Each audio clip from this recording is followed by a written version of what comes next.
साथियों नमस्कार। हम पढ़ रहे हैं मेट्रोलॉजी। हमने अपने पिछले लेक्चर में मेट्रोलॉजी टॉपिक स्टार्ट किया था और इस टॉपिक में हम कवर कर चुके हैं कूलिंग कर्व्स। मेट्रोलॉजी मेट्रोलॉजी के बाद हमने कूलिंग कर्व्स पढ़ा था और कूलिंग कर्व्स में हमने कूलिंग ऑफ मेटल्स अलॉयज और जैसे जैसे उनकी कूलिंग होती है उनमें सॉलिडिफिकेशन होती है। वो सॉलिडिफिकेशन का पैटर्न हमने स्टडी किया था और उस पैटर्न के बाद हमने उसमें स्टडी किया था कि जो जो फेस आते हैं सॉलिडिफिकेशन के अंदर अलॉय, हमने मेटल्स के अलॉय अलॉय के सॉलिडिफिकेशन का प्रोसेस समझा था कि डिफरेंट डिफरेंट अलॉयज के लिए जो जो फेस आते हैं सॉलिडिफिकेशन प्रोसेस में, डिफरेंट फेसेस आते हैं, उनको हमने स्टडी किया था। तो आज उसी की कंटिन्यूशन में हमने ये अगला टॉपिक तैयार किया है थर्मल इक्विलिब्रियम डायग्राम। और हमने पिछले लेक्चर में ये भी स्टडी किया था कि जो हमने फेस फेस पढ़े हैं सॉलिडिफिकेशन प्रोसेस में, अलॉयज के फेस पढ़े हैं, उनमें जो सॉलिडिफिकेशन हो रहा है उसमें डेंड्रिट आपके बनते हैं। उनके फॉर्मेशन के प्रोसेस को हमने अच्छे से समझा था, बहुत ही इंपॉर्टेंट टॉपिक था। तो आज उसी की कंटिन्यूशन में हम आगे समझ रहे हैं थर्मल इक्विलिब्रियम डायग्राम को। थर्मल इक्विलिब्रियम डायग्राम को हम फेस डायग्राम भी कहते हैं और कॉन्स्टिट्यूशनल डायग्राम भी कहते हैं, क्योंकि ये बहुत ही इंपॉर्टेंट है हमारा अलॉय की स्टडी के लिए। अलॉय के सॉलिडिफिकेशन प्रोसेस में हमने पिछले लेक्चर में कूलिंग ऑफ अलॉय का प्रोसेस, जो उनका चार्ट बनता है, वो स्टडी किया था। वो चार्ट हमारा इस तरह से इस पैटर्न में बनता है हमारा, जो हमारा ये शो हो रहा है 1 2 3। तो हमने ऐसा चार्ट हमने समझा था पिछले लेक्चर में। तो इसके लिए आपको हमारा पिछला लेक्चर देखना पड़ेगा, तभी आप इस कॉन्सेप्ट को अंडरस्टैंड कर पाओगे। मैं किस कर्व की बात कर रहा हूँ, कूलिंग ऑफ कर्व्स की, कूलिंग ऑफ लिक्विड की बात कर रहा हूँ, ठीक है जी, कूलिंग ऑफ अलॉय की। तो उसमें हमने पढ़े थे कि जो हमारा लिक्विड फेस होता है मेटल का, वो धीरे धीरे सॉलिड, जैसे जैसे कूल होता है तो वो सॉलिड में कन्वर्ट होता है आते आते, यहाँ तक सॉलिड में कन्वर्ट हो जाता है नीचे आते आते। तो ड्यूरिंग दैट प्रोसेस उसके बीच में कुछ हमारे डेंडिट जॉइंट्स बनते हैं, जो during the crystallisation process generate होते हैं, जिनके कारण वो लिक्विड से सॉलिड में चेंज हो पाता है हमारा मेटल या फिर अलॉय। अलॉय हम क्यों कहते हैं, जैसे जैसे अलग अलग कंपोजिशन में हम मेटल्स को मिक्स करते हैं तो वो क्या बन जाता है, अलॉय बन जाता है। जितना हम कंपोजिशन को चेंज करेंगे उतने ही डिफरेंट अलॉय हमें मिल सकते हैं। तो हमने यहाँ पे क्या स्टडी किया है, हमने अलग अलग कंपोजिशन पे 6 अलॉयज को स्टडी किया है और 6 के लिए अलग अलग हमने कूलिंग कर्व्स को स्टडी किया है। और थर्मल इक्विलिब्रियम डायग्राम क्या होता है, जब हम अलग अलग अलॉयज को कंबाइन करके एक कॉमन डायग्राम बनाने की कोशिश करते हैं। उस डायग्राम में क्या होता है, हम सारा उनका डाटा रिकॉर्ड करते हैं। The diagram which records the type of phase in material and change in phase is called equilibrium diagram। जो आपके जो भी फेस में चेंजेस आ रहे हैं उसको स्टडी करता है, और कौन सा फेस चल रहा है डायग्राम के अंदर उस फेस को बताता है, वो आपका क्या कहलाता है, थर्मल इक्विलिब्रियम डायग्राम कहलाता है।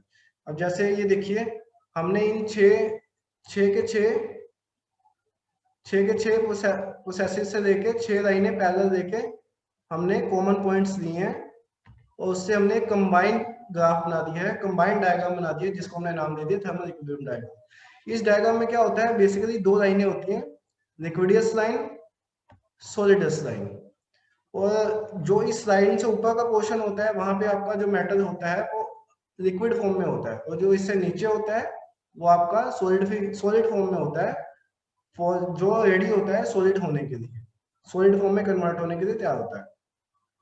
अब हमने थर्मल इक्विलिब्रियम डायग्राम के बारे में देखना है कि इसमें कौन कौन से वेरिएबल्स हैं जिसके ऊपर ये डिपेंड करता है आपका। तो बेसिकली इसमें 3 वेरिएबल हैं, temperature, pressure and composition. But generally आपका प्रेशर है वो हम कांस्टेंट लेते हैं, क्योंकि प्रेशर की वैल्यू हम लेते हैं एटमॉस्फेरिक वैल्यू, तो उसका हमारा कोई चेंज नहीं आता। तो 2 ही चीजें रह जाती हैं आपकी, टेम्परेचर और कंपोजिशन, जो इफेक्ट करती हैं आपके डायग्राम को। तो इसलिए हमने इसका नाम रखा हुआ है थर्मल इक्विलिब्रियम डायग्राम। क्या इंपॉर्टेंस है इस डायग्राम की, वो हम देखते हैं यहाँ से। इंपॉर्टेंस इसकी ये है कि इससे हमें एक तो पता लगता है कि कौन सा फेस आपका एग्जिस्ट कर रहा है हमारे डायग्राम के अंदर। shows the relationship between the composition, temperature and structure of an alloy in series। Composition का मतलब है कि कितने परसेंट हमने इसमें लिक्विड फेस है, कितने परसेंट सॉलिड फेस है, वो कंपोजिशन हमें बताता है। टेम्परेचर बताता है और क्या स्ट्रक्चर बन रहा है। स्ट्रक्चर कैसे पता लगता है? जो डेंडेड आपके बनते हैं बीच में, वो आपके डिफाइन करते हैं स्ट्रक्चर को। इसके बाद हमें और क्या इससे इंपॉर्टेंस हमें पता लगती है इस डायग्राम की? Study of face separation. हमें फेस सेपरेशन का पता लगता है कि कहाँ से अलग फेस स्टार्ट हो रहा है और कहाँ से पहला फेस खत्म हो रहा है। और सॉलिडिफिकेशन ऑफ मेटल, उसका पैटर्न हमें पता लगता है। प्यूरिफिकेशन ऑफ मेटल का हमें पैटर्न पता लगता है। और जो भी स्ट्रक्चरल चेंजेस आते हैं हीट ट्रीटमेंट के कारण, वो कास्टिंग में जो भी होते हैं वो हम इसमें स्टडी करते हैं।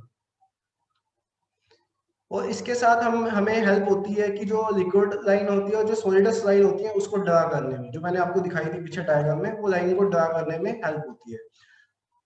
क्लासिफिकेशन के पार्ट में क्या क्या आता है, कितने टाइप्स के होते हैं ये हमारे thermal equilibrium diagram? Basically 3 types के होते हैं। 1 component phase diagram, 2 component phase diagram और 3 कंपोनेंट फेस डायग्राम। इसमें क्या होता है, जिस डायग्राम में सिर्फ एक ही फेस हो उसको हम कहते हैं वन फेस। जिसमें 2 फेस एग्जिस्ट कर रहे हैं उसको हम बाइनरी फेस। और जिसमें 3 या उससे ज्यादा तो उसको हम टर्नरी फेस डायग्राम कहते हैं। कौन कौन सी टर्म्स यूज होती हैं जनरली फेस डायग्राम के अंदर? सबसे पहले तो फेस। फेस का हमें पता होना चाहिए। फेस क्या है? कोई भी स्ट्रक्चर जो अपने आप को फिजिकली डिस्टिंक्ट, अपने आप को फिजिकली अलग से अलग शो करे। माइक्रोस्कोपिकली हम उसको कह सकते हैं कि वो एक फेस है। और एक फेस के अंदर केमिकल कंपोजिशन एक तरह की होती है और दूसरे फेस के अंदर केमिकल कंपोजिशन दूसरी तरह की होती है, जैसे सॉलिड और लिक्विड। इसके बाद आता है सिस्टम। सिस्टम क्या होता है? कोई भी सब्सटेंस और ग्रुप ऑफ सब्सटेंस जो अपने आप को आइसोलेटेड कर देता है सराउंडिंग से, जो अपने आप को सराउंडिंग से आइसोलेटेड कर देता है, वो क्या कहलाता है? सिस्टम कहलाता है। तो ये सिस्टम क्या होता है? किसी से भी मिलकर बना हो सकता है, कंपोज्ड ऑफ गैसेस से भी मिलकर बन सकता है, लिक्विड से भी और सॉलिड से भी, और उनके मिक्सचर से भी तैयार हो सकता है। और इसमें कंपोनेंट क्या क्या है? इसमें कंपोनेंट है, it may be elements, compounds और सॉल्यूशंस। इन कंपोनेंट से मिलके बन सकता है हमारा जो thermal equilibrium diagram. A system having one component called unary system, a system having 2 binary and 3 is known as ternary और क्वार्टरनरी सिस्टम 2, सो जो हमने पीछे भी पढ़ा है। और एक वर्ड आ रहा है इसमें, इक्विलिब्रियम। इक्विलिब्रियम का अपने आप में ही एक मीनिंग है, minimum free energy of A system under specified combination of pressure, temperature, composition and total volume is called equilibrium state.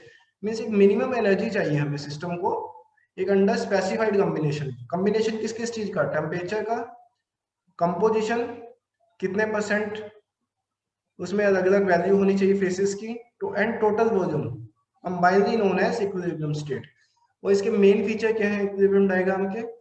सबसे पहला लिक्विड। हमें पता है कि जो भी आपका 2 मेटल है आपस में सोल्यूबल तभी होते हैं जब वो लिक्विड स्टेट में होते हैं, ठीक है ना? तो इससे हमें लिक्विड लिक्विड फेस का पता लगता है, तभी वो आपस में मिक्स हो पाते हैं। दूसरा, हमें इसमें लिक्विडस लाइन को स्टडी करने में हेल्प होती है। लिक्विडस लाइन क्या होती है? The change from liquid to fully liquid to pasty state. हमने जब पिछले लेक्चर में कूलिंग का वो पढ़ा था तो हमने देखा था कि लिक्विड से सॉलिड जब आपका मेटल बनना स्टार्ट होता है तो उसमें एक एक स्ट्रेट लाइन होती है जो आप कूलिंग के लिए दिखाते हैं आइसोथर्मल। तो वो क्या होता है, उस दौरान आपका जो मटेरियल मेटल है वो आपका कूल हो रहा होता है लिक्विड से सॉलिड में।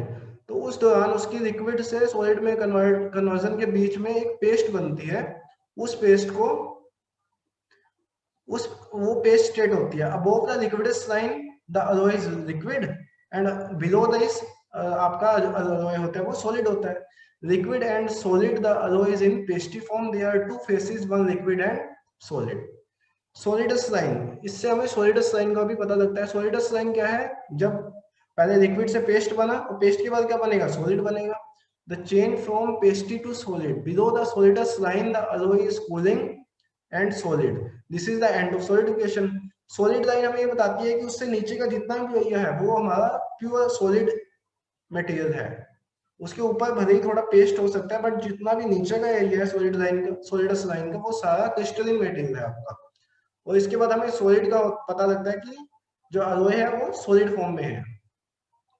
इक्विलिब्रियम डायग्राम, इक्विलिब्रियम डायग्राम में जो 3 वर्ड है उनका अपना ही सबका अपना मतलब है। इक्विलिब्रियम का मतलब है कि stability, state of balance. Diagram हमें बताता है कि फेस पोजीशन, कि फेस स्टेट।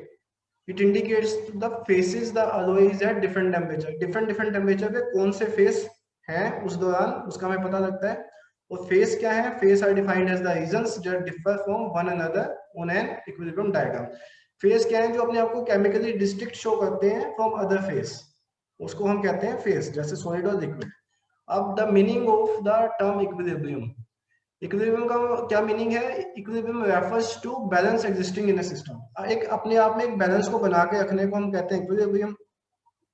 इसका मतलब है the cooling of a metal और an alloy is so slow that all the changes that might take place get the chance to do so. जो कूलिंग कर्व है उसके दौरान कूलिंग आपकी इतनी स्लो होनी चाहिए कि जितने भी पॉसिबल रिएक्शन हैं, जितने भी पॉसिबल चेंजेस हैं, उसको हम हो जाने को अलाउ करते हैं in equilibrium state. To achieve equilibrium to take place enough time for complete diffusion is required.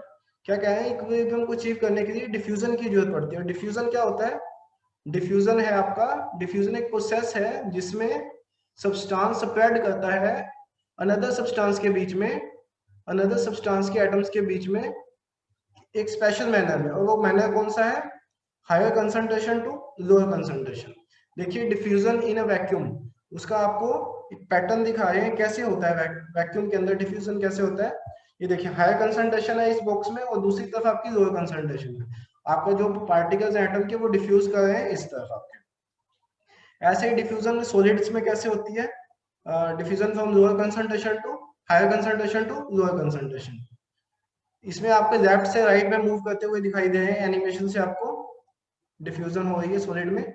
तो terms used in phase diagram, और भी कुछ टर्म्स है हमारी, जैसा कि degree of freedom. Degree of freedom क्या है? जितने भी आपके नंबर आपके हैं वेरिएबल्स के, चाहे वो एक्सटर्नल हो चाहे इंटरनल हो सिस्टम के, जो इफेक्ट करते हैं independently without causing change in face. मतलब एक फेस को, एक फेस में चाहे वो सॉलिड हो चाहे वो लिक्विड हो, एक फेस में जितने भी एक्सटर्नल या फिर इंटरनल वेरिएबल हैं जो आपके उस फेस को इफेक्ट कर रहे हैं, उसको हम कहते हैं डिग्री ऑफ फ्रीडम। और और कौन सा इसमें है आपका term? Structural constituent. Structural constituent क्या होते हैं? The phase in alloys are not uniformly distributed throughout the structure. क्या है कि सारे आपके स्ट्रक्चर में एक जैसा हमारा क्या होता है, फेस नहीं होता। डिफरेंट डिफरेंट पोजीशन पे डिफरेंट डिफरेंट फेस होते हैं। जैसे किसी जगह पे टेम्परेचर के हिसाब से आपका लिक्विड फेस है, किसी जगह पे सॉलिड फेस है। तो ये आपके स्ट्रक्चरल कॉन्स्टिट्यूएंट्स हैं, अलग अलग इसमें वैरायटी आपकी एग्जिस्ट करती है। How equilibrium diagrams are made, हमने पहले भी स्टार्टिंग में भी आपको समझाया कैसे डायग्राम बनता है। ये हम अलग अलग अलॉयज की वैल्यूज को कंबाइन करके पुटिंग टुगेदर एक कॉमन ग्राफ में बनाने की कोशिश करते हैं। तो वो क्या कहलाता है? आपका इक्विलिब्रियम डायग्राम होता है। तो यहाँ पे क्लियरली लिखा हुआ है आपके सामने, equilibrium diagrams are made from taking information for cooling of different percentage of an alloy and putting it on one graph. Different percentage, क्योंकि जैसे ही हम आपकी परसेंटेज चेंज करेंगे अलॉय अलॉय डिफरेंट चेंज हो जाएगा, क्योंकि अलॉय किस पे डिपेंड करता है? कंपोजिशन पे डिपेंड करता है मेटल की। ये वही वाला डायग्राम आपके सामने मैं दोबारा लगा रहा हूँ आपको रिवाइज करवाने के लिए, कि जैसे हमने यहाँ पे पहला composition, second composition, third composition, fourth composition, fifth, six, ये हमारी 6 कंपोजिशन है अलग अलग अलॉयज की, और इनको कंबाइनली हमने मिला के ये बना दिया है थर्मल इक्विलिब्रियम डायग्राम। और इसमें मैंने आपको बताया था लिक्विडस लाइन, सॉलिडस लाइन। इसके नीचे सॉलिडस के सारा क्या है आपका? अल्फा, मतलब सॉलिड है, और इसके ऊपर लिक्विड, सारा आपका लिक्विड है। और जो बीच में है,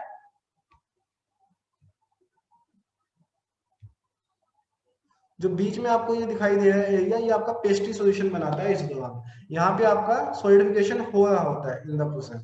और जब 6 के 6 प्रोसेस को हम कंबाइन कर देते हैं तो आपका थर्मल इक्विलिब्रियम डायग्राम तैयार हो जाता है। इसके बाद हमें केमिकल कंपोजिशन निकालने की जरूरत पड़ती है फेसेस की। इसी का ही टॉपिक है, न्यूमेरिकल्स भी आते हैं कई बार। केमिकल कंपोजिशन हम कैसे निकाल सकते हैं थर्मल इक्विलिब्रियम डायग्राम में, कि कौन से पॉइंट पे कितना फेस है और उसकी क्या कंपोजिशन है केमिकली।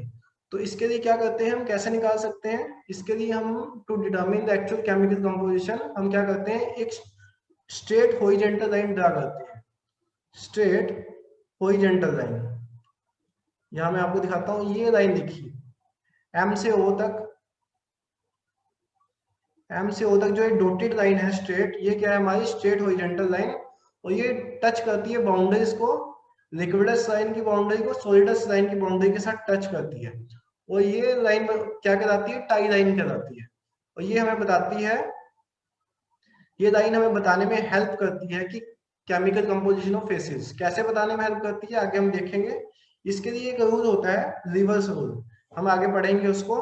तो हमने बेसिकली इसमें करना क्या होता है, जहां पे हमने टाई लाइन स्टार्ट की है एम पॉइंट से, इस पॉइंट से, और जहां पे खत्म हुई है इस पॉइंट एन पॉइंट पे, तो इसके जो नीचे का है, हम यहाँ से स्ट्रेट परपेंडिकुलर खींच लेते हैं ताकि हमें एग्जैक्ट कंपोजिशन का आइडिया हो जाए।